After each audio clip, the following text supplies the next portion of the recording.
All right, everybody. Welcome to the program. I'm Uncle James. Got my foot in it. Hope you guys and girls having a good night tonight. I'm a few minutes late.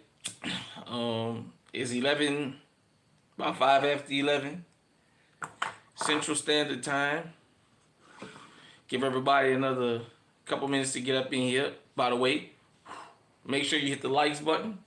This is another episode of New Orleans Chronicles. So let's get it.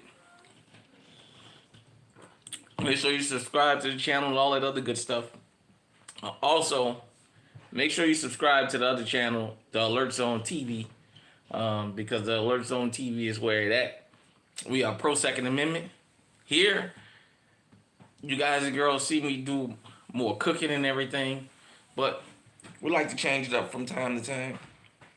Eventually, you're going to see me get out there on that water, go catch up some of that fish, whip it up for y'all like Rick Ross say, whip it real hard, whip it real hard. So, I'll give y'all a couple minutes to get up in here. It's pretty chilly up here tonight. Iowa. It's raining. It's wet. It's chilly. Yeah.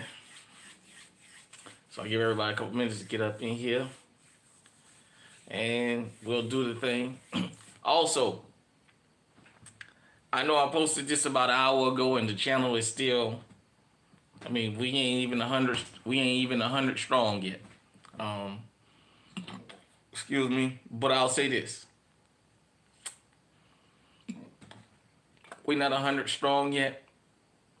So, sometime I post on the community tab and it don't get seen right away. So always keep your eye on the community tab. That's how I let you guys and girls know when I'm gonna be posting. I try anyway. So give everybody a couple minutes to get up in here. Definitely. Let me see. I might do some cooking this weekend. Maybe Sunday. I think we're supposed to be turning the grill on. I don't know. I'll see. If I'm here Sunday and we turn on the grill, I'll probably go ahead on and show you guys and girls some of the stuff that I throw around on. I don't know if I'm gonna live stream it because we ain't big enough yet. As we grow, I'll probably live stream like a whole barbecue session. You see me live stream that, it's gonna take a couple hours, so we'll be streaming for hours doing that. Yep. So make sure you hit the likes button as you come up in here. Now, before we get started, because we usually start the stream at the 5-minute mark, I don't want people to think that you're going to get some documented history about the music in New Orleans that's going to be like scholar sourced and all that. I'm just giving you guys and girls like kind of like the Reader's Digest version of it. But I'm going to drop some truths about music in New Orleans because there's a lot of misconceptions. If you're not from there, there's a lot of things you may think, you may not know. So we're going to go ahead on and break that up here tonight. Probably going to ruffle some feathers, but damn it, got to tell it like it is. So, yeah, man.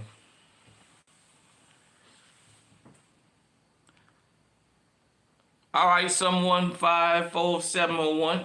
Shout out to you. Appreciate you for dropping through. Make sure you hit the likes button. You locked in with Oak. Shout out to you. Shout out to everybody. This is the worldwide movement, definitely. As we say here, don't matter what, you awesome too. Appreciate you for checking in. As we say here, no matter what language you speak, we all speak food. That's a universal language because the body got to have food, and this is the nutritious and fruitful channel. Fruitful and nutritious. So I give everybody at the 5-minute mark, we'll start this. And it's going to be very interesting. So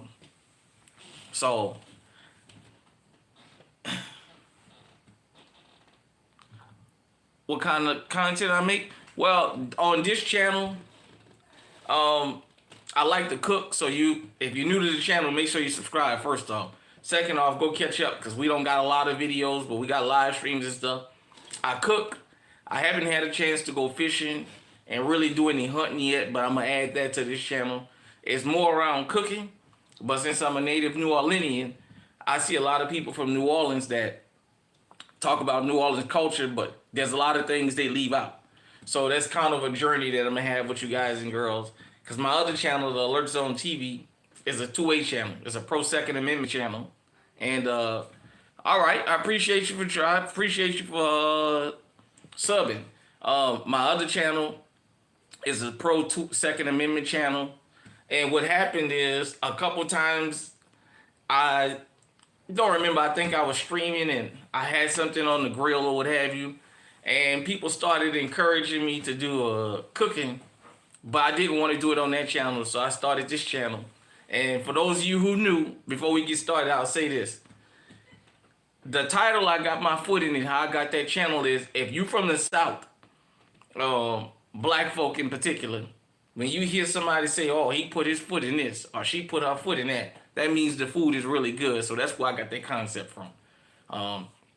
All right, so let's get started.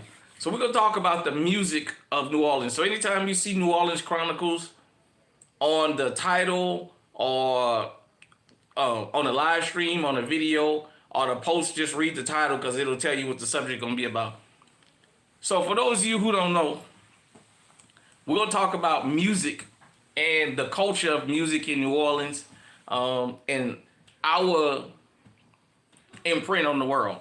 So for those of you who don't know, jazz music was born in New Orleans, and it was the brothers. That's just what it is.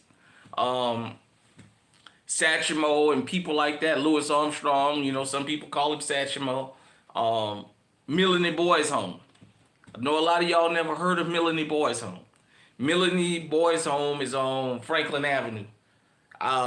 It's kind of like one would say like a monument, almost kind of like a museum type deal. The building is still there the last time I was home. And that's where a lot of that started. I know people around the world want to try and grasp at jazz music. Jazz music started in New Orleans, period, point blank. So I'm not going to let nobody tell that lie. That is a fact. We got t-shirts. There's memorabilia. There's all kinds of research where you can prove that jazz music started in New Orleans. Now, it's crazy that people want to take credit for jazz music because, per my understanding of music, at the time jazz was created, we had what was called classical music. You had gospel music. No, I ain't no damn Gucci Mane. We had classical music, we had gospel music, and what have you. Then the rhythm started changing. The brothers started getting a hold of different instruments and come up with a new sound. So when jazz music became a thing, at first it was called devil music. For those of you who don't know, because there's a lot of people claiming that jazz music started with somebody else and this one and that. No, jazz music was called devil music because it was something new. It was us coming out of off the slave fields. Sharecropping and stuff was still going on at the time, but it was a new form of music. You know, foundational Black Americans, when we walked off the plantation, we took things with us, and our music, for those of you who don't know, a lot of the music that went on and that was played on plantations was played by us. The biggest slave revolt in American history happened in New Orleans. Nat Turner has the most famous, but it was not the biggest. That's just a little footnote. So we started jazz music. You got the area called Treme. Now I seen somebody post that Treme is the oldest black neighborhood in America. I can't verify that. I haven't researched that. You know, sometimes you can't always believe what you see popping up on Instagram and all that stuff. You gotta always do your research.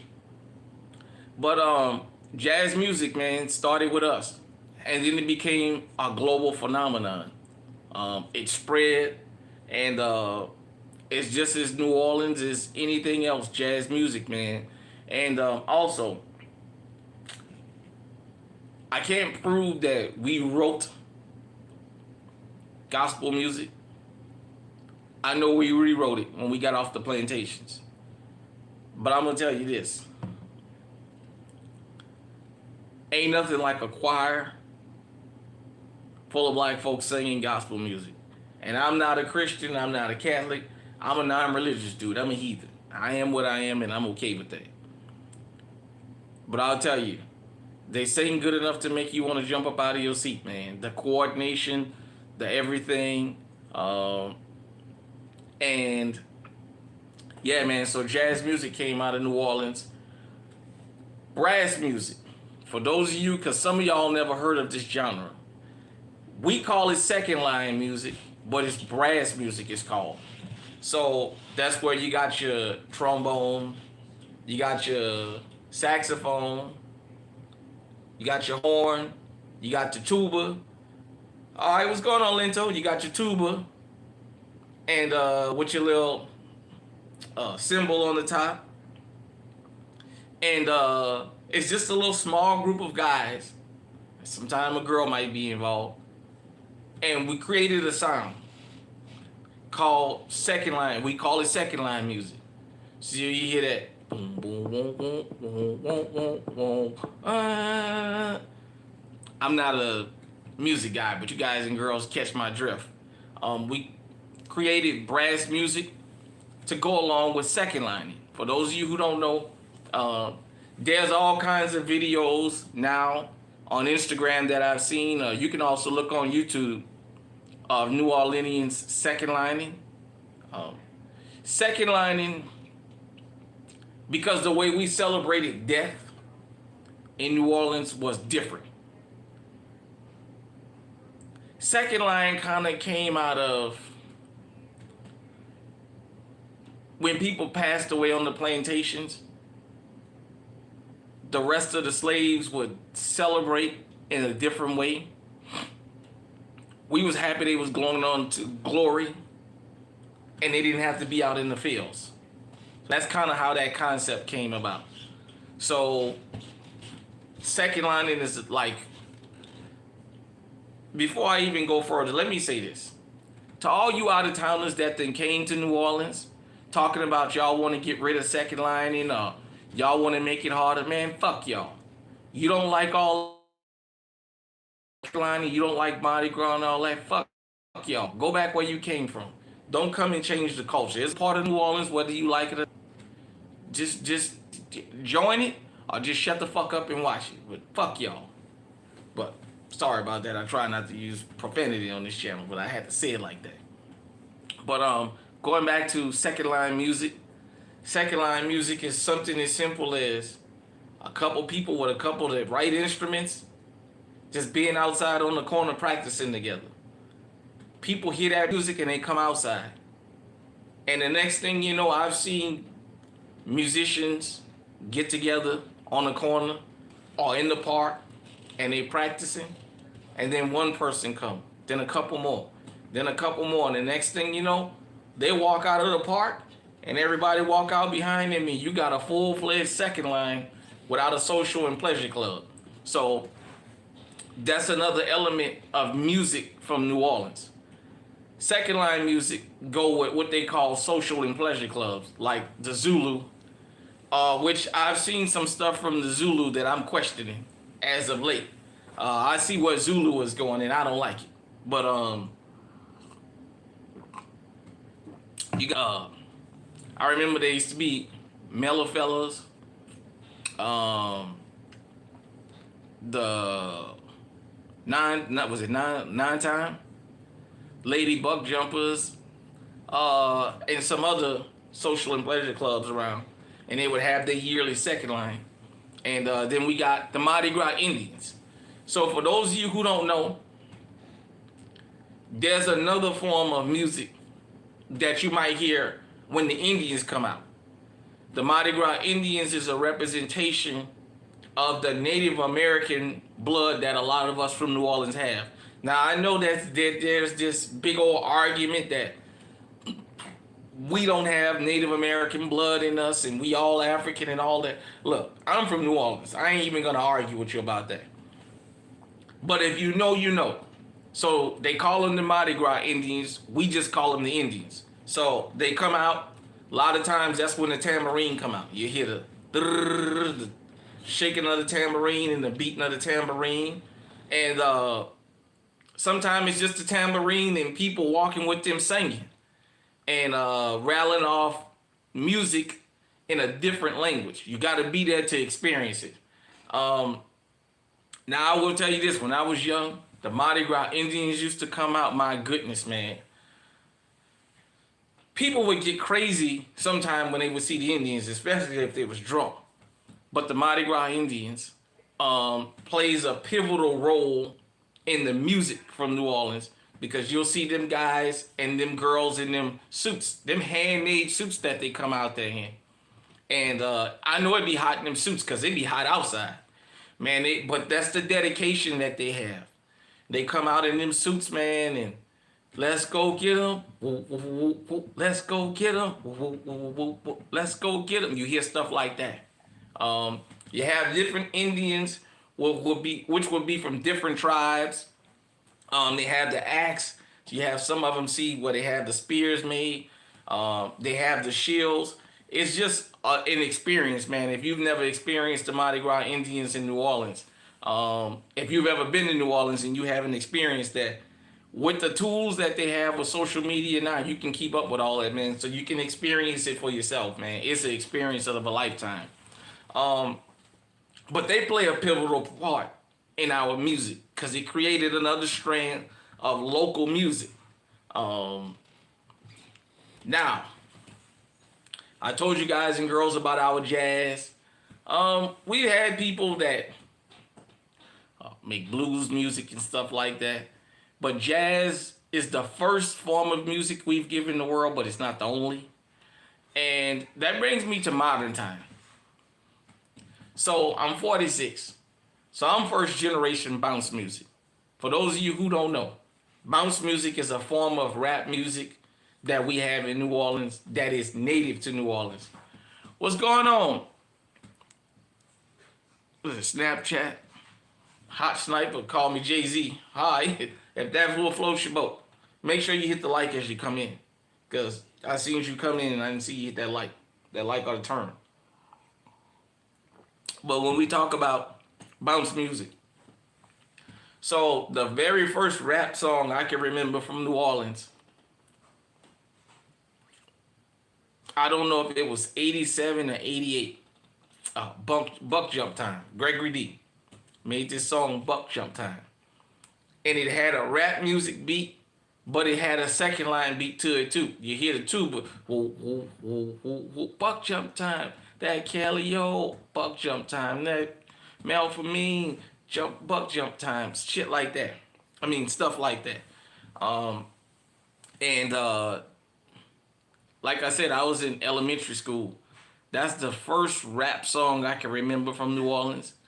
And even with it having that second line beat to it, as we call it, you knew it was homegrown. Now, this is the part where I seen Juvenile, Manny Fresh, KLC, and Mia X talk about the birth of bounce music. I've always thought T.T. Tucker started bounce music. Juvenile said that it was actually him. That was his songs. I'm not going to argue that. I'm not going to get into that argument. But I'm old enough to remember when bounce music started. So, there's a song called Drag Rap, the Showboys. But we call it Trigger Man in New Orleans. It's that beat. You guys and girls, after y'all listen to this live, go back and listen to these songs that I'm calling out so you guys and girls can kind of catch up on the thing of New Orleans music. So, Trigger Man, this song, Drag Rap, Trigger Man.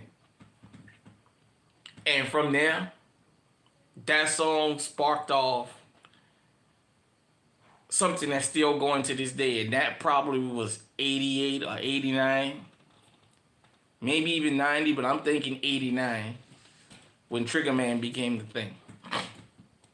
And I'll tell you, we got into the local bounce music. Our style changed, and New Orleans created what I was saying already, and with the accents from New Orleans, our own flow of music. And bounce rap became a thing. And what I'm glad about is New Orleans never let it go. What I mean by that is, even though we've had the Hot Boys and stuff like that, we've always still had that bounce side of rap music that we've never let go. That is still New Orleans to this day, and that is important. So I take you guys and girls through like the history of our music.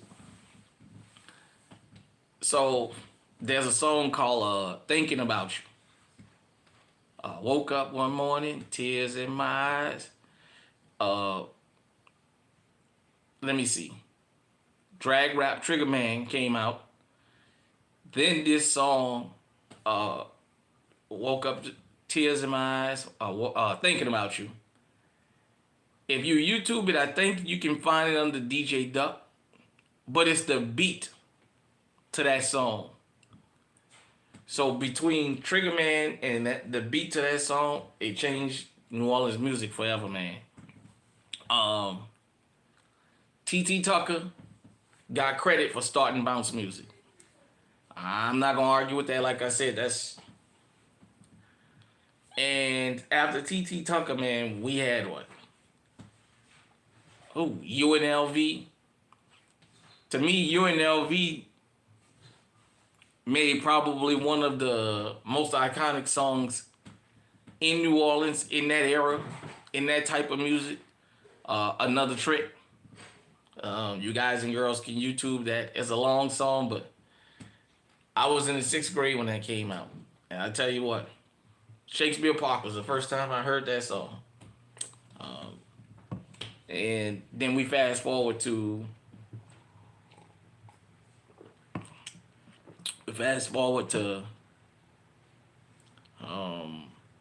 by about 92, 93, man, bounce music was it. I mean, now one thing I will say about it in New Orleans, Q93 played everybody's music. Q93 was the rap station, but they played everybody's music. We wasn't one of them type of cities where we didn't play music from other cities. Everybody got love. Speaking of the radio, if he ever sees this, or anybody from New Orleans ever see this, shout me out, man, because I'm in the comment section, because I'm going to shout him out. We have a radio station, FM 98.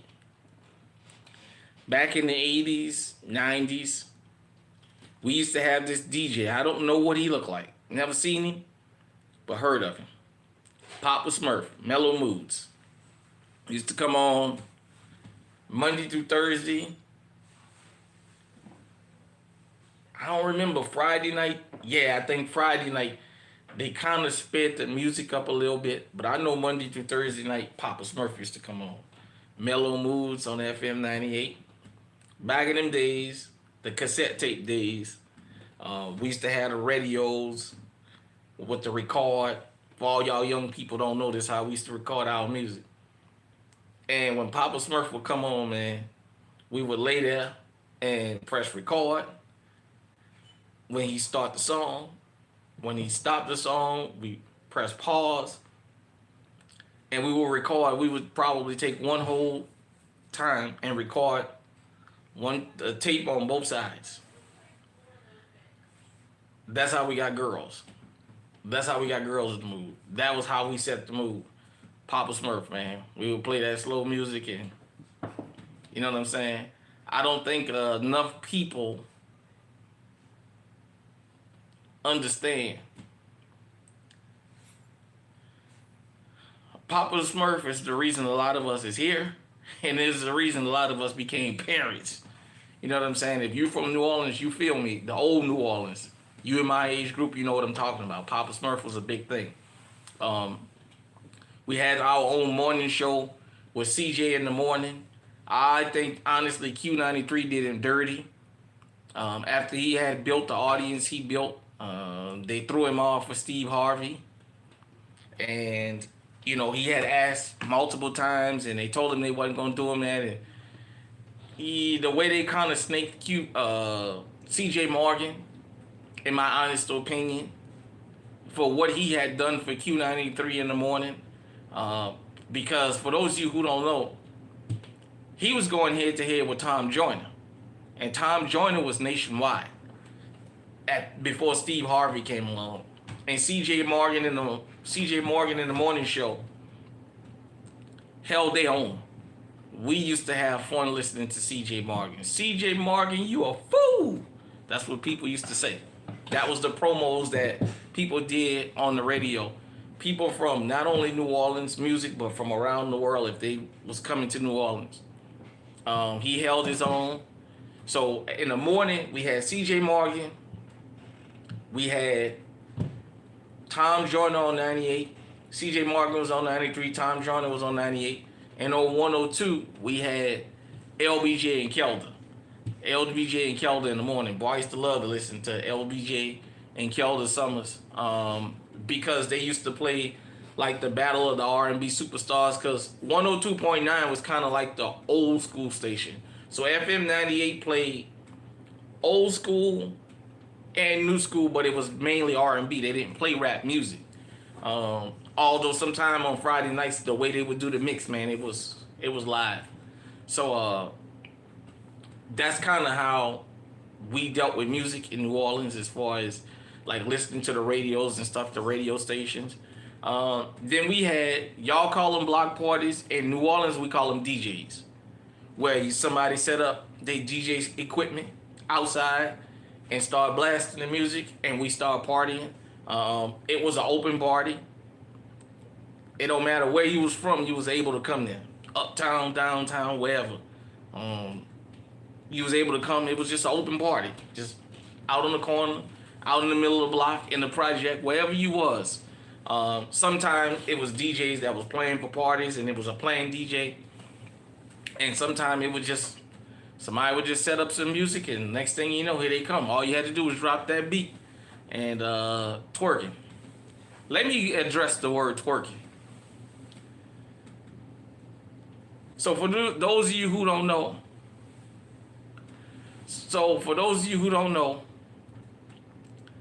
back in the 80s, we were saying the word twerk. Twerk something. I know it became a thing when Jerry Springer got a hold of it, and Miley Cyrus got her little flat ass up there trying to twerk and shaking her back, because what doesn't back there bouncing. And I know y'all heard the Yin Yang Twins, but we was saying that back in the 80s. Now, twerk, the word twerk has a context to it. Twerk just don't mean shaking your ass. I'll give you a couple of instances. Two people get into an argument, and they say they're going to fight. You might hear one of them say, let's twerk something. That means let's fight. Let's just say I'm trying to sell somebody I know a car, and I tell them I want $3,000. And they tell me, all right, let me see if I can twerk that. Let me see if I can come up with the money to buy that car. It doesn't just mean shaking your behind. I know a lot of people think that, but we on record back in the 80s saying that word. So for those of you who don't know, that's how that got started. And it just became a thing. It was looked at as a nasty thing until Miley Cyrus got on the stage, and then all of a sudden it became, oh, it's not that bad, you know? You know how it is when stuff get bastardized. But better yet, what I was saying anyhow. So Papa Smurf was very influential in a lot of different ways for giving us music that if we didn't go to the store to buy all these different CDs or cassettes, you can listen to him, and you can make yourself a nice little slow tape, man, and you just would name it, Slow Jams 1, Slow Jams 2.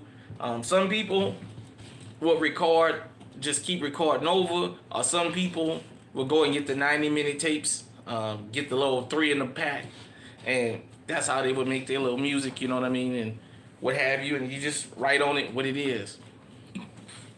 And bounce music became a big thing, like I said, in the 90s, the early 90s. And I remember when Cash Money Records first started. My goodness. I remember Manny Fresh being with them. I don't remember if Gregory D was on Cash Money Records. I remember Gregory D.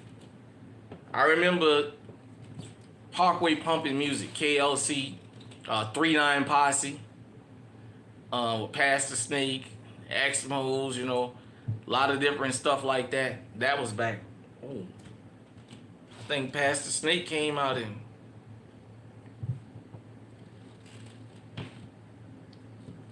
When did that come out? I know I was at Woodson.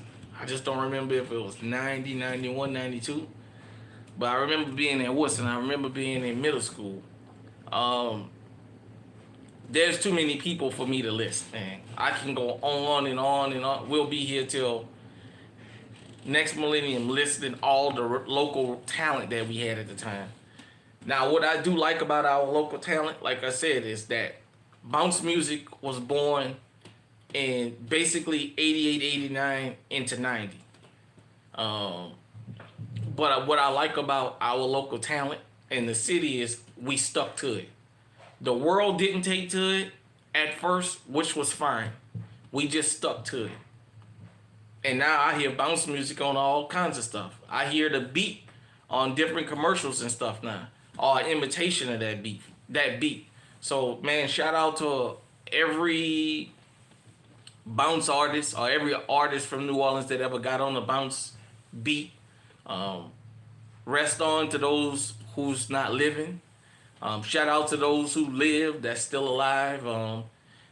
Even if I never heard your song or if I wasn't the biggest fan of it, still shout out to y'all, man, because y'all stuck with it. And we got our own sound in New Orleans.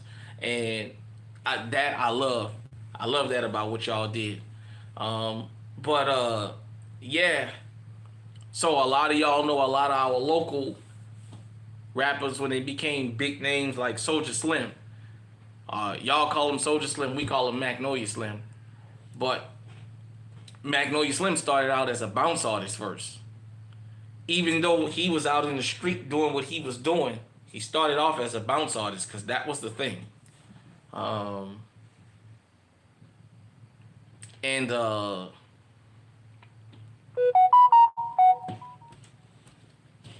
one thing about Soulja Slim music,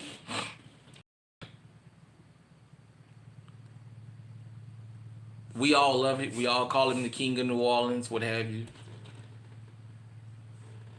One thing about his music is Soulja Slim was the first rapper from New Orleans I can remember ever rapping about snorting cocaine or heroin. It was nothing to hear about weed, smoking weed, or somebody drinking liquor. But I can't ever remember before him a rapper talking about snorting a Peter bag, a powder bag, snort a bag of dope. If I'm wrong in the comment section, you guys and girls can let me know. But that's the first one from New Orleans I remember, like actually rapping about that. And it gave rise to an epidemic of young junkies, man. A lot of guys, 93, about 93, 94, 95, 96, man. I mean, like, we had about almost a 7-8 year run, man, that guys would openly talk about using heroin, man. Young guys, I'm talking teenagers. We was 93, I was 13 going on 14. And he was already rapping about that. I think Slim had a year or something on me. I'm 46, he's probably a couple years on me. But I saw some of the damage that music did. It's music, and I'm not criticizing. I'm just telling the story because a lot of people don't talk about this part, certain parts of New Orleans culture, good and bad. Um, yeah, man, I think he was the first one I can remember to actually get on the microphone and rap about snorting cocaine and then snorting heroin, man. Uh, Before then, it used to be selling it, or they would rap about smoking weed or drinking, but it was never hard drugs. I mean, like now, all the songs is about Percocets and all that. That was unheard of, man. The cool people wasn't junkies, and it went from Soldier Slim to I think Partners in Crime was the next ones. They made a song, "Give Me Some Heroin," and I remember "Feel I Feel," once you snort a powder bag, snort a bag of dope, and then BG, man. My second favorite rapper ever behind Too Short is BG. Now I didn't say the greatest, cause I got Rakim listed as the greatest rapper, but I mean, my second favorite rapper of all time is BG after Too Short.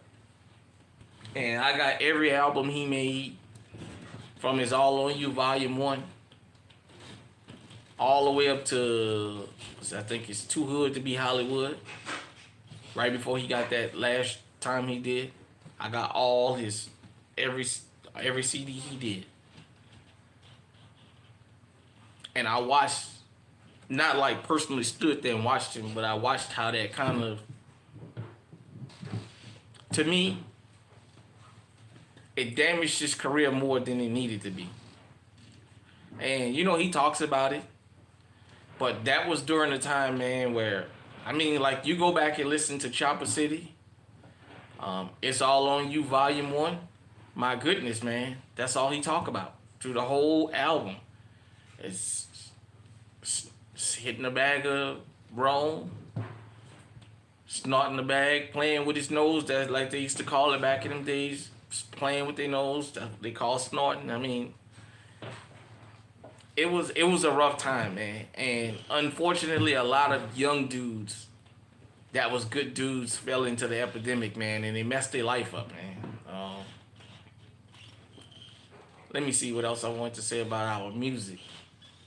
Now, I will say this. We partied a lot. And my no dancing ass, yeah, I can't dance, but my no dancing ass, I used to have fun when I used to go out, man. Go to a DJ or what have you. Because despite all that, we still party. I mean, like, New Orleans is probably one of the only places you can say where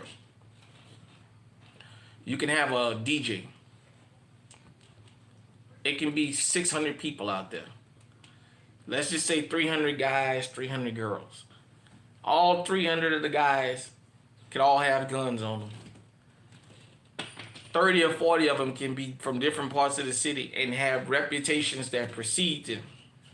And we can all get out there and party and have fun and nobody gets shot, nobody get killed. We go home.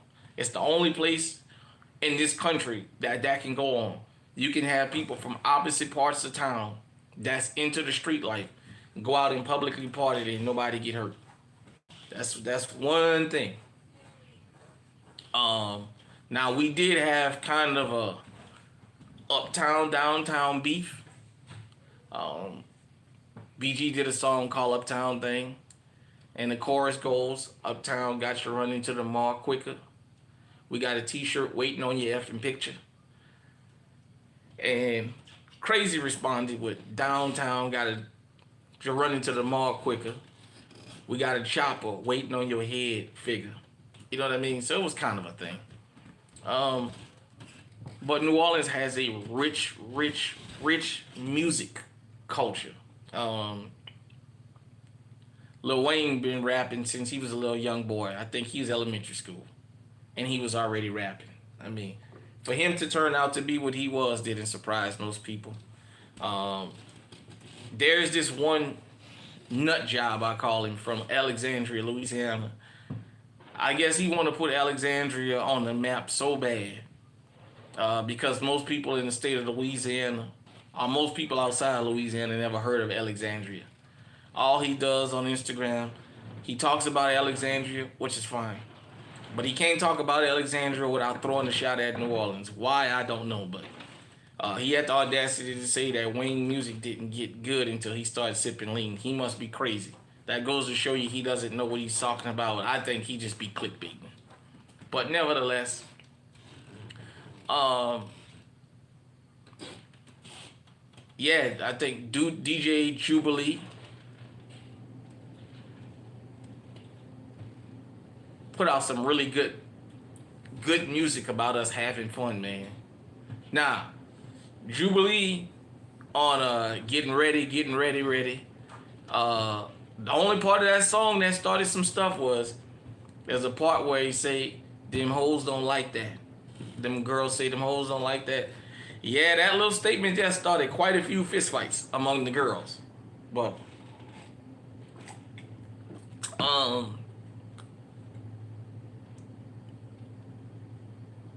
bounce music became a thing, man. It ain't going nowhere. It ain't went nowhere. Now let me get to this other group. Since they always talking about they don't be included, I'm including y'all, and I'm a straight guy. I'm including y'all. Right now, when it comes to the bounce music, the LGBT community in New Orleans got that. They've been having that on lock for some years now. I know a lot of y'all have seen this thing on MTV or whatever channel, Big Frida Bounce, of this transgender guy from New Orleans, and that he's a bounce artist and he makes real good music and what have you. But actually, he wasn't the first.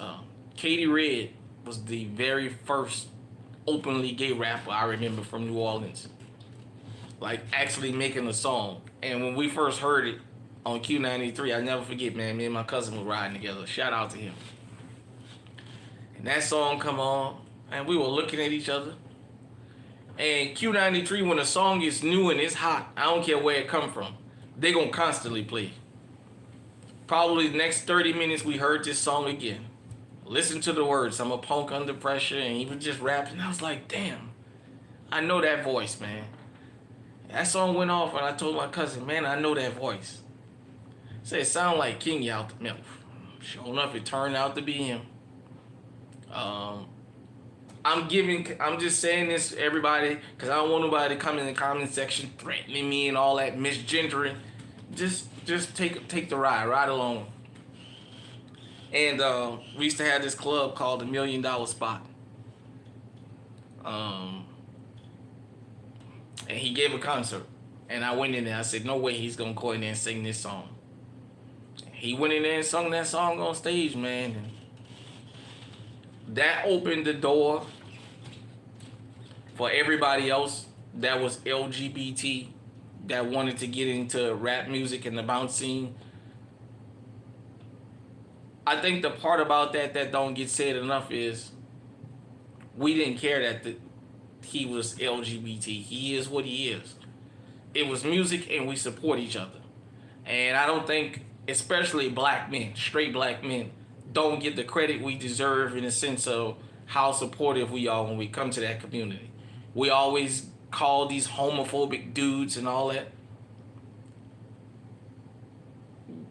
All these guys now that's into, after Katie Red, all the LGBT community that got involved in that, pretty much everybody in the city know them. They normal people to us. So whatever they choose to do in their bedroom is their business. They gave concerts. A lot of the producers of that music were straight men. So if we had this homophobia running through us, nobody would work with them. The majority of the DJs in the city of New Orleans were straight men. They wouldn't have been playing that if we were so homophobic. Man, this is just a part of the culture. Okay, it was something different, and they caught on. And I'm just telling this part of the story because I don't think it gets talked about enough. from people that's not of that community, if it's a good song, it's a good song. I can care less about who made it. You know what I mean?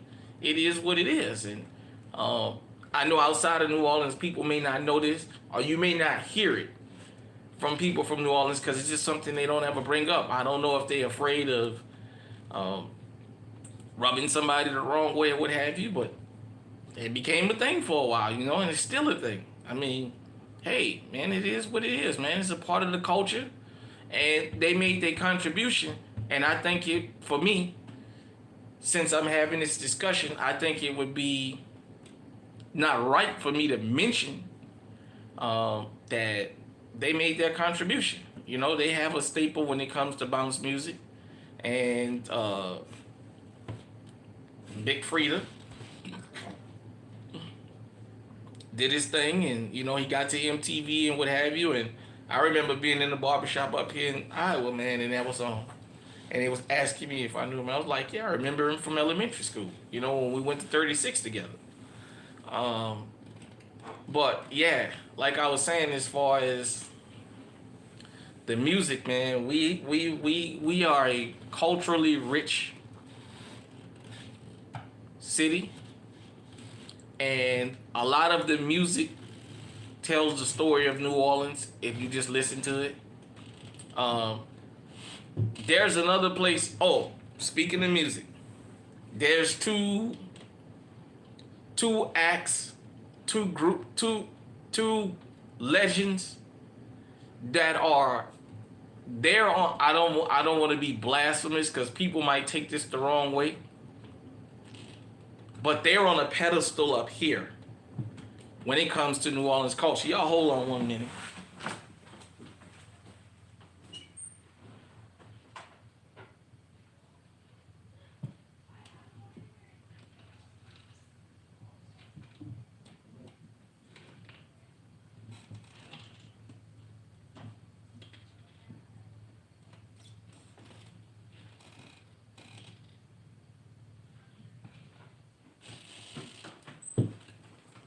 Sorry about that, everybody. There is some people that, okay, in New Orleans, we got musicians. We got here, then we got people. Soulja Slim is up here. Lil Wayne is up here.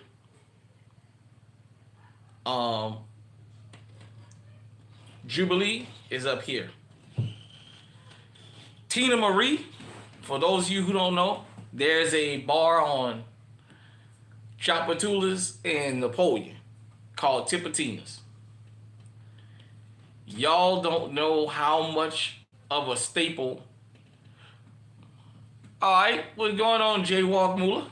Got my youngest son in the building. I appreciate you for jumping in, son. I'm giving him the history of New Orleans music.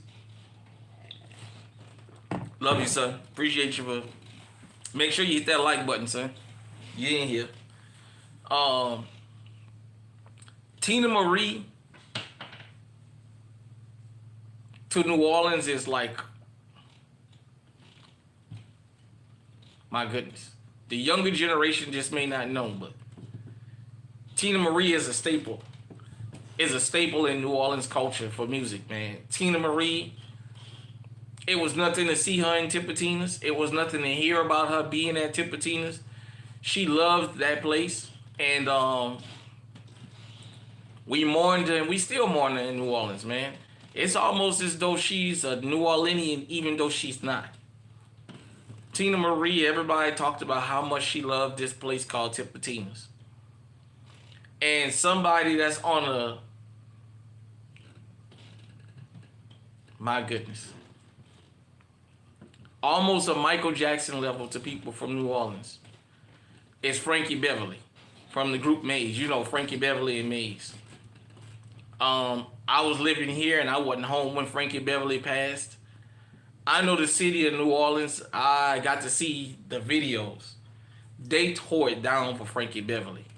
For those of you who don't know, every major festival we ever had in New Orleans involving music, Maze was always the last act. Frankie Beverly and Maze. He even got that, they did Frankie Beverly and Maze live from New Orleans. That guy, I don't think Philadelphia, I think that's where he's from. I don't think the people in Philadelphia mourn Frankie Beverly like the city of New Orleans did. To the point that that crappy Essence Festival that they got now, they didn't even do a tribute to that man. There is nowhere in the world, if we ran Essence Festival in New Orleans, there would have been an Essence Festival without running a tribute to Frankie Beverly. He did the Zulu Ball. He did the Jazz Fest. Man, Frankie Beverly was it. Everybody knew. The Jazz Fest, if they announced Maze was going to be performing, everybody knew to get their ticket the last day of Jazz Fest because Maze was going to be there. Frankie Beverly and Maze. You know, to all the people who don't understand, in New Orleans, we don't say Frankie Beverly and Maze. We just say Maze. Everybody know that includes Frankie Beverly. Outside of New Orleans, they might say Frankie Beverly and Maze. In New Orleans, we just say Maze. And basically, we talk about Frankie Beverly, but we just say Maze. And, man, let me tell you something. That guy means so much to the city. Like I said, they had a big old second line for him. I mean, the city of New Orleans tore it down for that man. Because that man made relatable music. Him and that group. That's all I'm going to say. I'm going to leave it like that. But going back to Lil Wayne and the Hot Boys, when that group formed, we was wearing the white t-shirts with the Jabot jeans and the Reeboks. I started trucking in 2002. And, man, everywhere I went in the country dressed like that, people automatically knew I was from New Orleans. Because for those of you who don't know, outside of New Orleans, white t-shirts and jeans wasn't a real big thing. Yeah, people did it, but it wasn't like in New Orleans. And I remember up there in New York, man, them even telling us that's not a thing up here. And I was like, oh, okay. And they would ask me different questions about New Orleans when I would go up there to New York when I was trucking, you know. Brooklyn, Queens, places like that, you know. Long Island. And, man, people talk about his... they kind of try and go at the guy and say he don't have no substance. But you go back, man, that dude helped tell the story of New Orleans as we lived it. Oh, you all right? As we lived it. And so you guys and girls, just to know, man, music and food go together in New Orleans. A good music festival with good food. That's what we used to. Every festival we have, gonna have some kind of music to it. There's no such thing as the Crawfish Festival is in Chalmette, so that's technically not New Orleans. That's in another parish. But Po' Boy Festival, Jazz Festival, Jazzing in the Park, whatever. You got food and you got music. You gonna have them two things, man. Ain't nothing like it in the NO town, man. Ain't nothing in the world like that. So, I know there's a gazillion things about music from New Orleans I left out. There's something else. You can go ahead. You ain't gotta Peter Pan through the house. I'm cool. There's something else about New Orleans music I wanted to say. Oh, yes. Because people outside of New Orleans don't know this. No Limit Records was never a threat to Cash Money. Big Boy Records was the record label that could have put Cash Money out of business. For those of you who don't know, and I love Cash Money music, but I remember the days back in the 90s when the Riverboat Hallelujah or the State Palace would have them local concerts. If Big Boy gave a concert, literally you had to push and shove to get up in there because the line would be so long. And Big Boy had them all. What y'all don't understand outside of New Orleans is when No Limit took off, it took off with a lot of Big Boy Records artists or artists that came from other labels. Mia X didn't start out with No Limit. That's just when some of y'all finally heard of her. But she didn't start out with them. The Beats by the Pound, KLC, he had Parkway pumping. So he was doing music before he got with No Limit. Fiend came from Big Boy. Mystical came from Big Boy. I think Partners in Crime went to No Limit. I don't remember. But there was some other acts that Master P got. They came from Big Boy Records. At one time, Big Boy had Sporty T, Partners in Crime, G Slim, Black Menace, Mystical, Ghetto Twins, Fiend. My goodness, I know it's a bunch of them that I'm still leaving out. I mean, they concerts was for a while is where it was. I will say rap, for as like rap outside of bounce music, Chopper City was the album that put the world on notice that New Orleans was coming. In my honest opinion. First it was Chopper City, then it was Mind of Mystical. Mystical's first album on Jive, where the rest of the world got to really hear him. That's what let everybody know New Orleans had a little bit of talent. By the way, shout out to Bun B from UGK, man, because he helped Cash Money rebuild, man, and he helped them go and get to what they became to. So shout out to him, man. But yeah, that's just some, like I said, there's a, what's going on, Mr. 57? I'm just chopping it up about New Orleans music, man, there's not enough that I know about New Orleans music to give you a complete catalog. But I was just giving people basically a tutorial on New Orleans music because I hear people talk about this now. But there's a lot that they leave out. And the thing is, so many people podcast, so many people talk, but there's still a lot they don't bring out that a lot of people don't know. So, like, I just try and give from a perspective of somebody that was there when a lot... Of course, I wasn't living when jazz music started. But I'm giving my perspective right now about rap music and how rap music started in New Orleans rap music. Because I know rap music started in New York. When we started with bounce music, how bounce music got started, and how no matter what, the world didn't take to it at first. But New Orleans artists kept at it, and they stayed with it, and they never changed. Even though we had people that went on to rap different, that genre stayed, and look at what bounce music is now. I mean, bounce, to me, for those of you who know Drake, what's that, In My Feelings or whatever, in my opinion, and this ain't got nothing to do with that whole Kendrick and Drake thing, it don't sound as authentic because he not from New Orleans. One thing about bounce music, for all of y'all outside of New Orleans who don't know, besides the beats and the cadence, is the accent that goes with the music. It doesn't sound right coming from other people. Now, I don't know if I'm just being biased because I'm a New Orleanian, but to me, my personal opinion, bounce music is exclusive to New Orleans and it should stay there because it's the accent that goes with the song. It's like somebody from California trying to sing bounce music. It would never sound good because of the California accent. Or somebody from New York, that accent, it won't sound right. Somebody from Memphis, certain accents, it doesn't fit. That's our genre.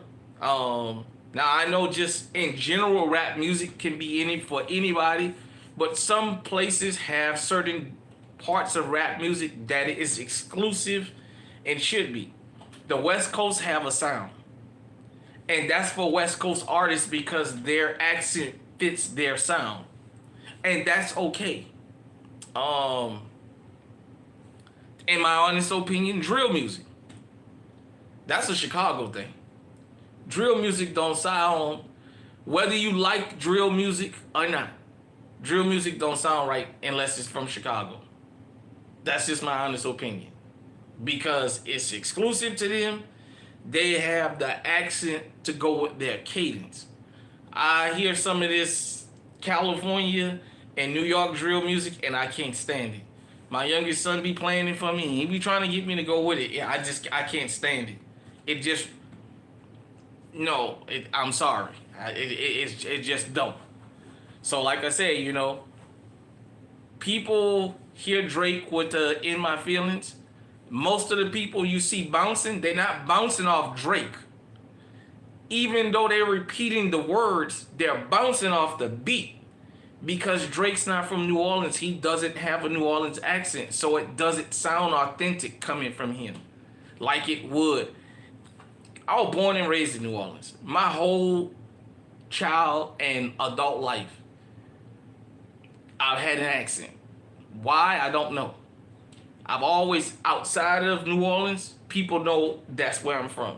But home, I remember being young, and even as a teenager, people would ask me, damn, you have an accent like you from the country. I'm born and raised uptown, you know what I'm saying? I got pictures, I got proof. I was born and raised in New Orleans. I was born and raised on Magnolia and Napoleon Avenue. They call it Auction and I was Southern Baptist Hospital. But for some reason, I've always had an accent. You know what I mean? Some of the local slang I don't use because it don't sound good for me because I got an accent. That's why I don't say it. Like, to y'all outside of New Orleans hearing me say you heard me, it's catchy to you. People at home probably might ask me, damn, dude, where you from? That accent of yours, you know what I'm saying? So, that's why I just did it. And besides, that's not me. Certain things didn't sound right coming from me, so I just didn't say them because of my accent, And kids tease me about that. And even women would tease me about it. Dudes would tease me about it. And it wasn't nothing to cry about. It was something I knew I had, you know what I mean? So, but back to what I was saying. So bounce music, we gave the world.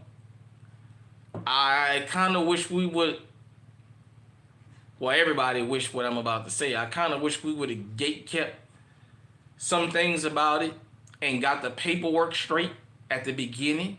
Because there's some people that came through and tried to hijack it. But the bounce beat and the way that those DJs in New Orleans mix those songs, I'll tell you one of the songs that go off in New Orleans right now. If you ever go to New Orleans, Kelly Price got a song called He Proposed to Me. When that comes on in the club and they drop that beat with it, that New Orleans beat, oh man, my no dancing ass will come out on the floor. And I can't damn dance to save my life. I ain't got no rhythm. People used to tell me all the time, I'm gonna buy you some rhythm for Christmas. You know what I'm saying? But that song, I'll make everybody bounce to it. We bounce into the beat. We hear the song, and we know it's Kelly Price.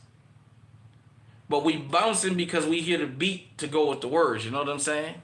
So yeah, when you mix it, it's one thing, as opposed to somebody trying to sing it that's from somewhere else.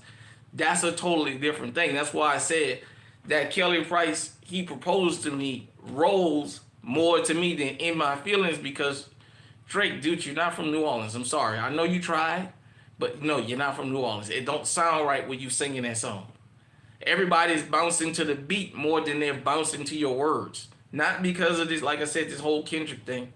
It just don't sound right. It ain't authentic coming from you. You know what I mean?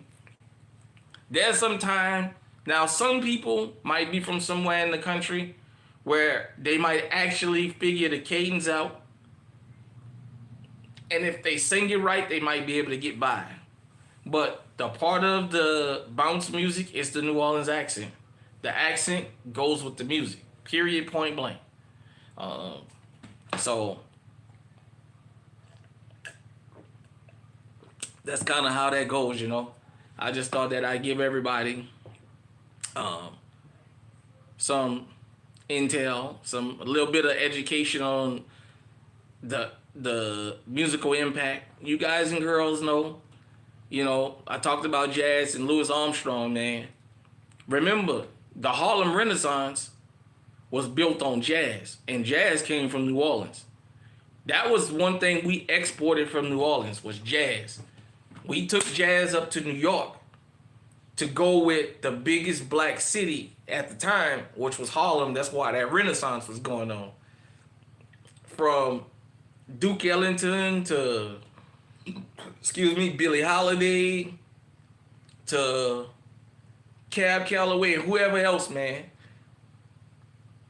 We made, excuse me, our mark on not only New Orleans, not only on America, but for those of you who don't know, New Orleans jazz music helped get black folks through the Depression. Because if you know anything about the Depression, it was whites in them damn bread lines.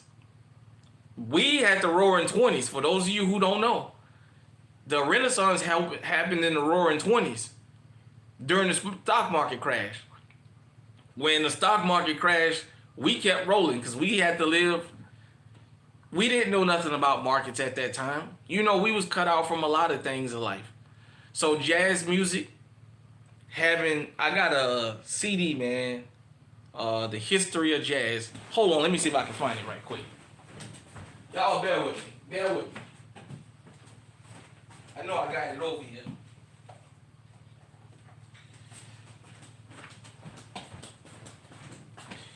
You guys and girls, I got this 4-disc set called A History of Jazz.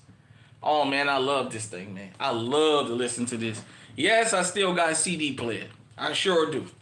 I got several Walkmans at that, and I ain't getting rid of them. Damn it, I'm old school. But this History of Jazz, man, if you can find this, get it. And it's got like some of the beginning instrumentals up till now. You know what I mean? It's a piece of work, man. Yeah, it's a piece of work, man. I love listening to this. And of course, it can't cover everything. It can't cover every song, but like I said, you know, jazz was born in New Orleans. All right, see you soon, Lento. Jazz was born in New Orleans. And that's just what it is. Second line music, or brass music as we call it, that was born in New Orleans. It's a lot of things musically we gave the world, man. Like I said, jazz music got our people and the people who didn't mind crossing the line and partying with us through the Depression. Because jazz was becoming a thing, and then the Roaring Twenties, man, was when it really took off. And yeah, man, we look here. One thing that's universal about being a foundational black American or being a black American was partying helped us get through hard times. Music brought us together, and a lot of people don't talk about it. A lot of people, you know, don't understand the importance. And jazz helped our community, and people from other communities that didn't mind, like I said, crossing the line and coming over into our clubs and stuff. Why do you think the Cotton Club and all that was so popular? It was us. It was our music. Jazz was the thing at that time. Speaking of music, let me go back to something I left out. For those of you outside of New Orleans, you probably never heard of Congo Square.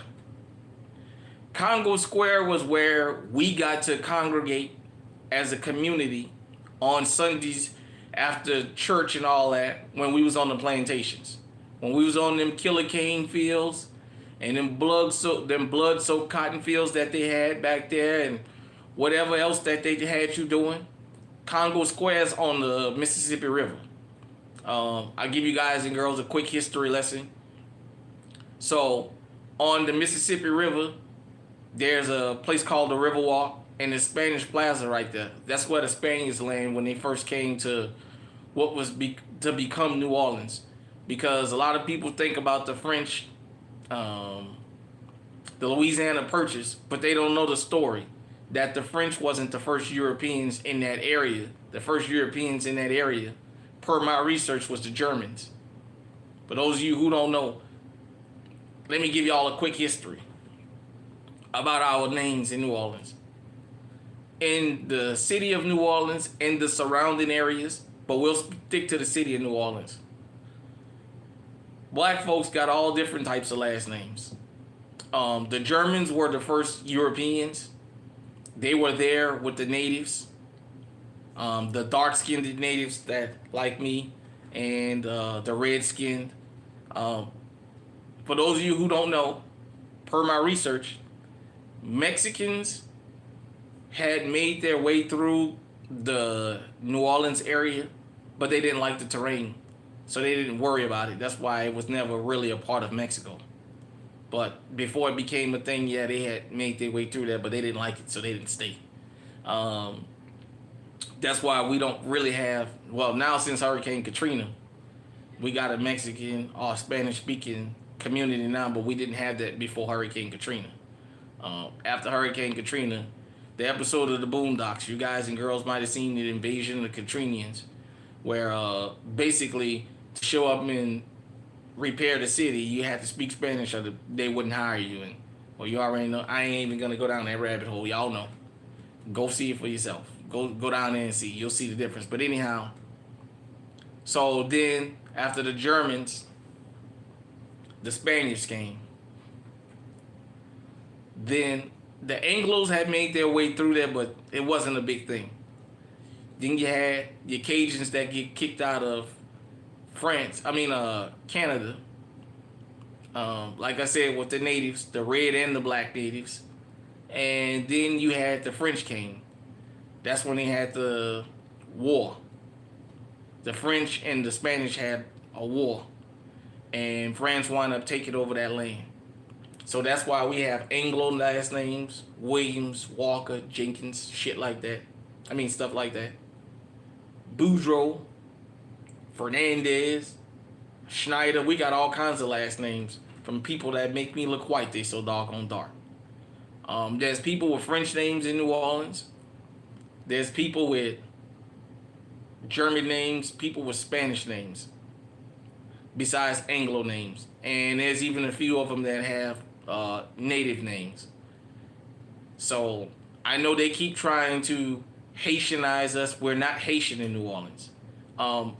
Once the slaves from Haiti were brought to New Orleans, after a few generations, they became American. So I know they keep trying to make us Haitian. We ain't Haitian. Up until the internet, the majority of us didn't even know what the Haitian flag looked like. So just stop it. But that's just a little history, like I said, for you guys and girls that don't know. But get this CD, man, History of Jazz, man. It's some good instrumentals to listen to, Like I said, jazz started in New Orleans. Melanie Boys Home, some of them come out of there. Brass music started in Treme. So for those of you who don't know that, there's a series, I don't know if HBO or whoever did this series called Treme. Was about how brass music and stuff started in Treme area. So that's right there, Orleans and Claiborne. If you ever go to Mardi Gras, go on Orleans and Claiborne under the bridge on Mardi Gras Day on Fat Tuesday, and you'll see what they talk about, Mardi Gras under the bridge. So yeah, man, like I said about Congo Square, that was where the slaves would dance and celebrate and play music. So a lot of music was created there. On the river, if you seen 12 Years a Slave, when Solomon was kidnapped and brought to New Orleans, right there where the Riverwalk is where they used to sell slaves at. There used to be a slave port. That's where they would sell black folks at. And you would be transported from there, depending on where you went, So yeah, so just so you guys and girls know, a lot of people don't know about Congo Square.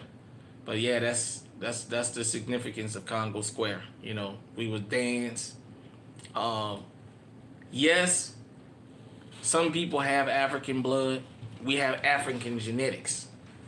Genetically, I'm African. I wouldn't deny it. But just remember this, just for a footnote. Only 2 or 3%. Oh, you can make all the noise you want. Don't worry about it. Only 2 or 3% of the captured Africans actually made it to America. Um, so, yes, by a certain time, we had stopped getting Africans and we had an ethnogenesis. That's why we consider ourselves to be foundational Black American. Um, Long before the internet became a thing, before Tariq came along, we knew anything of Tariq. We had stopped using African American back in the late 90s, early 2000s, because a lot of us was already saying we ain't been in Africa in hundreds of years. We don't have no cultural connection because we're not culturally African. We're genetically African, yes, but culturally we're not African. We haven't. We had the 5 generation rule. If you can go back 5 generations and all your family members from 5 generations came from here in America, you American. Period, point blank. And so a lot of us, we did what was called family tree projects every year. Up until I graduated high school, we did family tree projects. And if you don't know what that is, we would go get the big posters and you would take pictures of different family members, and then we had documents that we brought to school to show where our lineage came long before all this 23andMe and all this other garbage that they got out there now. Some of these DNA tests that's going to tell a black person you 90% West African or whatever they going to tell you. Well, we already know that just genetically. We haven't been there in 300 or 400 years anyway. And those people, a lot of them from there have already told us that we ain't African. That's why we can't go there and be citizens automatically. We got to jump through a whole bunch of hoops. If we supposed to be African, damn it, I should be able to go to Africa right now, pick a country and say I want to be a citizen, fill out some paperwork, free of charge, and bam, I should be an automatic citizen. But it don't work like that. So we foreigners when we go over that. Just saying. But nevertheless, yeah, that's kind of partially a history of New Orleans music that I've given you guys. Like I said, from LBJ and Kelda Summers, man, I missed that. I used to listen to that in the morning, man. LBJ and Kelda in the morning, and then they took them off. CJ Morgan. I would listen to Tom Joyner, but I like to listen to CJ Morgan more because it was local. Like I said, bounce music. The women, they would have, like, I remember them having concerts that was just all females. The performance was all women at the Riverboat Hallelujah, and we would pack it out, you know what I mean? So if you're not from New Orleans, you might not know this, but if you from New Orleans and you guys and girls don't give these facts, shame on y'all. We wasn't Black American men, FBAs from New Orleans. We wasn't homophobic and we wasn't damn misogynist. Because by the time bounce music and all that came along, the majority of us, our dads, was dead or in jail. So we was pretty much raised by our moms, our grandmoms, and our aunts, and women from the neighborhood. We had men in the neighborhood too, and we had men in the family. I'm just telling you. So you guys and girls will know. So when they had the concert, well, MC Juicy and Miss T and Lady Red and Cheeky Black performed, that concert wasn't empty. There was a lot of dudes there. We went to support. When the LGBT community give shows, they bounce music, or it's a concert and they gonna be performing, we don't walk out on them because they LGBT and say we not gonna support them. So I want that misogyny and that homophobic label that we got on us as straight black men in New Orleans to go away, because that's not true. We've always supported. It's a part of us. Like I said, we know these dudes and these chicks that's LGBT. Shit, we all damn grew up together. They are what they are, but we still support them in their career. None of them can ever tell you that they went to a show and we shot at one of them and was saying, calling them all kinds of slurs and all. We don't do that. Yeah, it's just supporting. We don't do that, man. And I really don't like that people from New Orleans don't talk about that. Like on Instagram right now, I've seen the LGBT community going back and forth with each other and going back and forth with the women and, get kind of disrespectful with each other. All I just want to say is that's their thing. But we, the straight men in New Orleans, we may not participate in homosexuality, but we don't judge them because of what they do. That don't stop us from buying their music are going to concerts that they're gonna be at. And none of them ever gets up there and say, hey, shout out to all the straight DJs that play us. Shout out to all the straight dudes that come to the shows. Because if we don't come to shows, guess what? They don't make money. Shout out to all the dudes that come out there with their ladies and pay to get in the concert so we can have money in our pocket. They never talk about that. When the women would have the concerts where all the rappers was women and straight dudes would still show up and pay to get in there and didn't complain about the price, we never get shouted out for that. Hey man, shout us out. We don't do that kind of stuff. Like I said, we have our differences, but we ain't like that. We ain't like that. I wish that line that came from outside of New Orleans stopped, because we ain't like that. But yeah, man. Like I was saying, you know, you guys and girls can go back. Like I said, Buck Jump Time is the first rap song from New Orleans I remember, from Gregory D. And just going forward, man, just the bounce music. You can just, like I said, now, outside of New Orleans, if you really don't know the true history of bounce music, if you LGBT, or you one of these feminists that's not from New Orleans, you're not going to like that bounce music. Because the LGBT guys describe themselves as sissies and punks. They say it in the music. You get outside of New Orleans and call somebody a sissy or a punk, you're going to go to jail. Or if you own a job, you're going to lose your job. They're going to call you homophobic. And here, that's what they talk about on the music. And they'll tell you I'm a sissy. They'll tell you I'm a punk. That's the way they talk. It's not an offensive thing. They were the ones who okayed that. They'll tell you that. Yeah, because I'm a sissy. Yeah, because I'm a punk, but blah, blah, blah, blah, blah. So if you one of them types of people where you a man hater, or you one of these sensitive LGBT people that every time somebody sneeze, or if they ask you, do you like my outfit, and you say, no, I don't like that color, all of a sudden you homophobic or whatever, don't listen to it. But if you got an open mind, now if you're a straight person, especially a man, you're going to be listening for the beat more than you're going to be listening for the words. But they openly describe their sexual encounters in their music, and they have the right to do that. It's simple. If you don't like it, turn it off. It's just like the internet. You don't like something, pass it up. Now, you can comment on different things, because one thing about social media and the internet is it connects you with other people, and you do get good information from people sometimes. But if you don't like their music, what they're talking about, turn it off. Because if you go and listen to it, I mean, go back to, like I said, from Katie Red up to now. Yeah, you won't ever come to New Orleans talking that homophobic garbage, or that's a slur. Everything that y'all claim is a slur, they say it openly. You know what I'm saying? So that's just the things about New Orleans. The culture is different. There's just a lot of things about our music. Now, as far as the Vietnamese in the city of New Orleans, I don't know what the hell they listen to, because we've never really had a relationship with the Vietnamese besides us going in their businesses. I went to a school my last 2 years in Vietnam. It's on the border of Vietnamese village in Oak Island. One side is Oak Island, the other side Vietnamese village. And pretty much the classes were segregated. The cafeteria, segregated.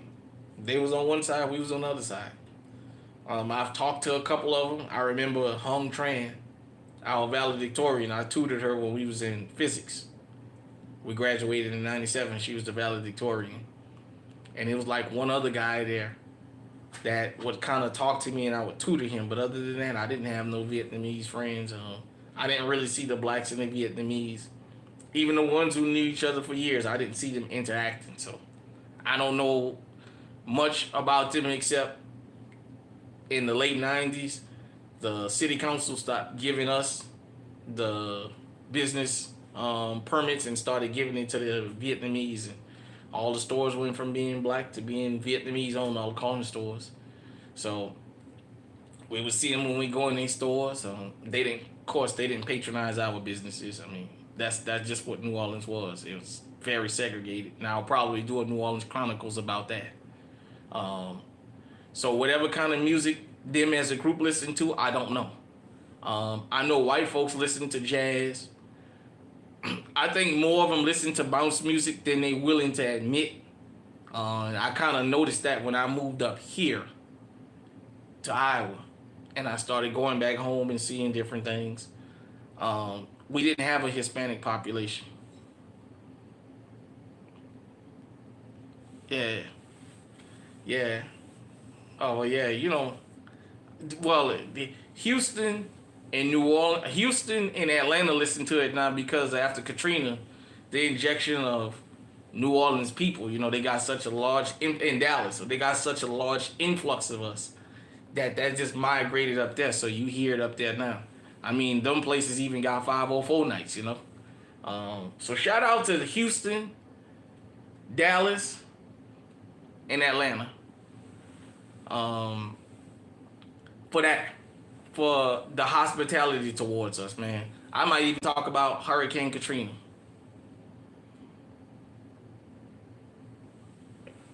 Yeah, yeah, yeah. So you're right. So I mean, it's just stuff like that. You just gotta understand New Orleans musical influence. Like I said, jazz music. You go and listen to some of your rap music, some of your early James Brown and stuff. It had bits and pieces. Blues music, country music, all that had little small bits and pieces of jazz in it. Because jazz came along, for those of you who don't know, in America, when we left the plantations, jazz was the first music to go mainstream.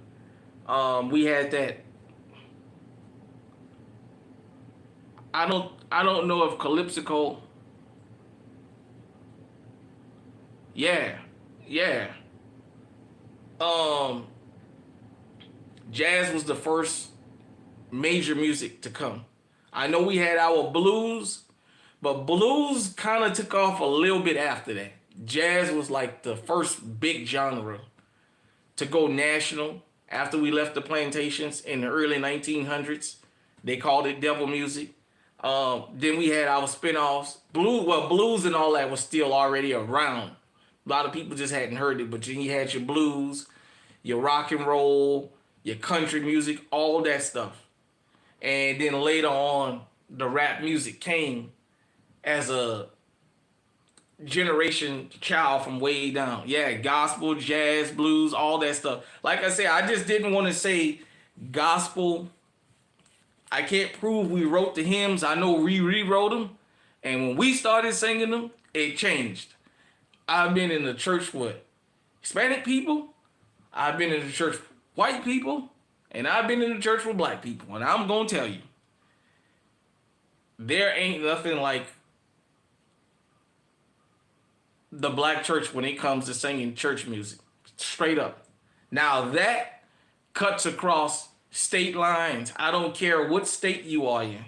If you got a put together black choir, ain't nobody messing with that. I don't care what nobody say. Ain't nobody messing with that.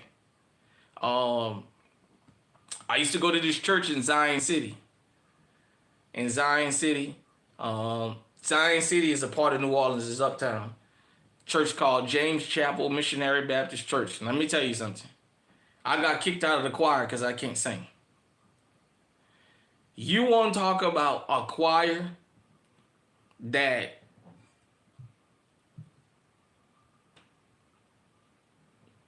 made you want to jump out of your seat and damn dance? I know a lot of times we make fun of the way people act in church. And people like to say, when you see people catching the Holy Ghost and dancing and stuff, oh, only in the black church. That's because don't nobody have soul like us. For whatever denomination you are, for me, I'm no denomination. But for what? I was raised in the church. For whatever denomination you are, when we sing gospel music, we sing it with the pain of having to experience what we had to experience, and that was passed down. Um, I know a lot of people say things are better, and I don't even really want to get into that discussion.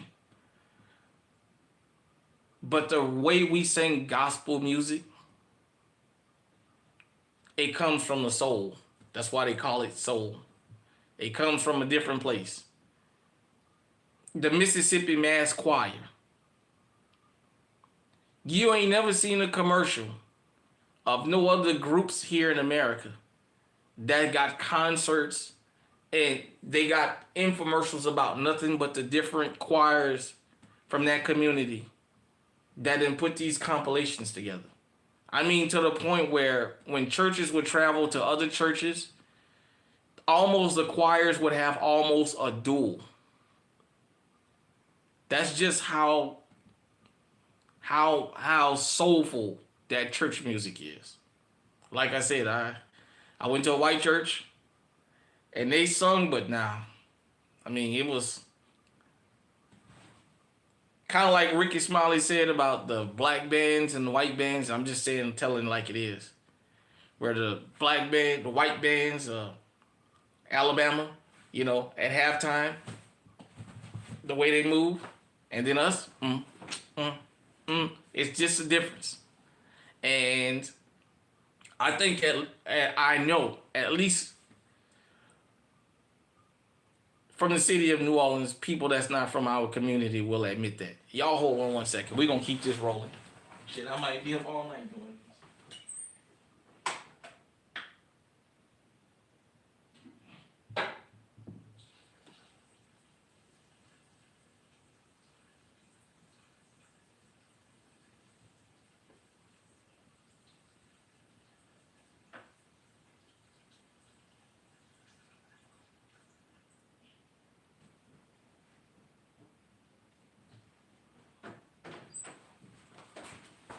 Sorry about that, everybody. I mean, like, in the city of New Orleans,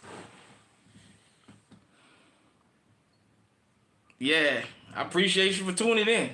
Let me tell you something. In the city of New Orleans, you can get a guy with a stick in this box.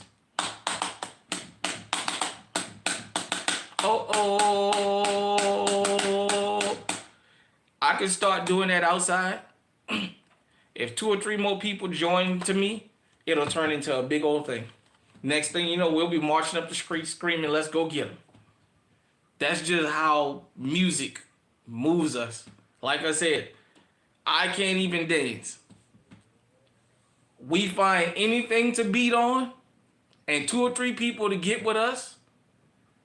The next thing you know, we done turn into a full-fledged get-together, just beating on the wall or beating on the bottle or something like that. I know that's not exclusive to New Orleans, but I'm just saying in New Orleans how I've seen this go on throughout my lifetime, man. Like I said, out-of-towners trying to make everything be permitted and all that stupid shit now. I mean, stupid stuff. You used to can have a DJ and block the street off without a permit. Or you can have a DJ, and as long as the neighbors didn't act a fool, which they usually didn't, it went on. And a second line, you can have a second line just out of nowhere. You can have just a band practicing, like I said, and start marching up the street, and traffic will stop. Now that we got a lot of out-of-towners in New Orleans, I know a lot of them don't like that, but because I've heard y'all complaints throughout the years about, I don't like that. If you don't like that, well, fucking go back where you came from. That's a part of New Orleans culture. I don't think they should be, that's dangerous for them to just start out of nowhere without a police escort and all that. No, that's a part of New Orleans culture. You don't like it, go back to where you came from. Period, point blank. But it just moves you, man. Moves, and, like I said, growing up in Louisiana, New Orleans, Louisiana and Mississippi was always the poorest two states. Not because they don't have resources, but because the states were ran, the white sheets have always basically ran everything. And unfortunately, with the amount of hatred in the state of Louisiana, with all the oil and gas in the ground, there's enough of that stuff in Louisiana that we could have gotten a stipend from the damn state for the rest of our life, like they do in Alaska, or like Gaddafi was doing in Libya before they killed him. It's just that much. But because they would have to share it with us, man, they rather keep it in the ground. There's a lot of parts of Louisiana, for those of y'all who don't know, that still look like the old antebellum South. It ain't developed. The majority of the state is still a swamp. And they won't develop it because they're just too afraid we're going to get anything. And I don't want to go in. You guys and girls are welcome to research that. But a lot of our music was born out of pain, poverty, but gratefulness that we were still alive and that we had each other. So we didn't live in the biggest houses. When I was coming up, I remember station wagons was the big thing, man. Mr. Junior. I don't even know if Mr. Junior's still alive. He had a station wagon. And this was when my auntie was living on Willow and Jackson. We would pile up in Mr. Junior's station wagon, and he would drive us down there as close as we can get to Jackson and St. Charles to go to the parades during Mardi Gras time. Yeah, man. And he would drive us down there, man, and we would have us a good old grand old time. The donut man would give us donuts. Sometimes we would have cooks, kind of like a potluck almost type, where everybody would cook something and all the kids would just be outside and all the neighbors. People don't talk about that kind of stuff, but almost like the opening scene in Crooklyn. For those of you who've seen that movie, now that was Black America all over the country. It wasn't exclusive to Brooklyn. But I'm saying in New Orleans, we had our version of that. It's just that the parents would be out, chit-chatting with each other, cooking and what have you. But yeah, man, like I said, music and the influence of music.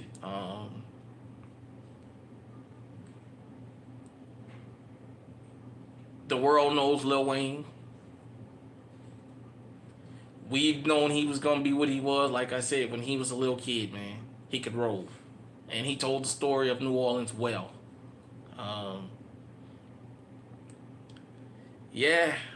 Music has definitely had its impact on us, but through the world, like I said,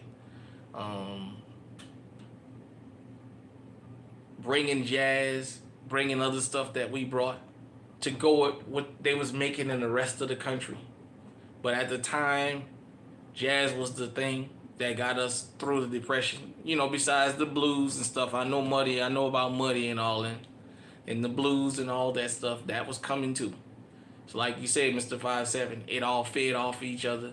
But when it comes to jazz music, I can say that started in New Orleans. Jazz music and bounce music, bounce rap. That is exclusive. It started there. Jazz, because it doesn't require a vocal. As long as you can pick up on the sound, you can kind of tweak it, and that's fine. Like I said about bounce music, the reason bounce music is so exclusive to New Orleans is it's not only the words and the beat, but it's the accent. New Orleans has, if this was created somewhere else, then it would be exclusive to that. That's one of them genres that the accent goes with the beat. Like I said, to me, drill rap is a Chicago thing. That California and New York drill rap, I'm sorry, I can't get with it. I try.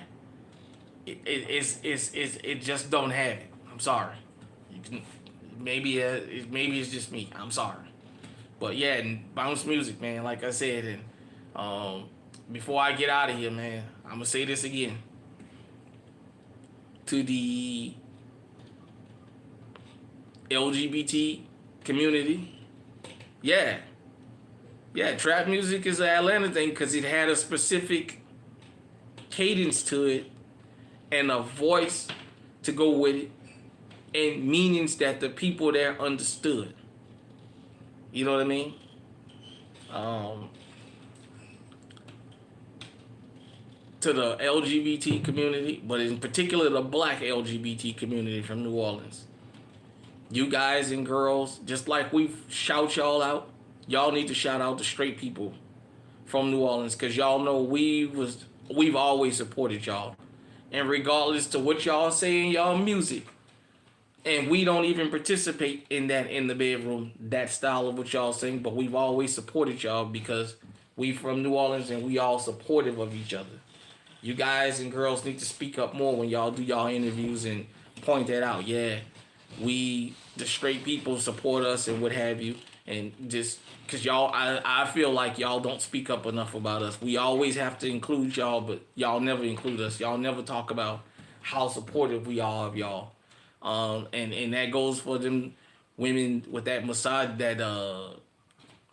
feminist mindset from New Orleans. Y'all know good and well it's damn straight men that's making all the beats and what have you. And you ain't never been to a concert and not seen us. At the end of the day, what they do in their bedroom is their business and what we do is ours. But we all come together to make music and have fun. And that's one thing about New Orleans. We've always been able to have fun.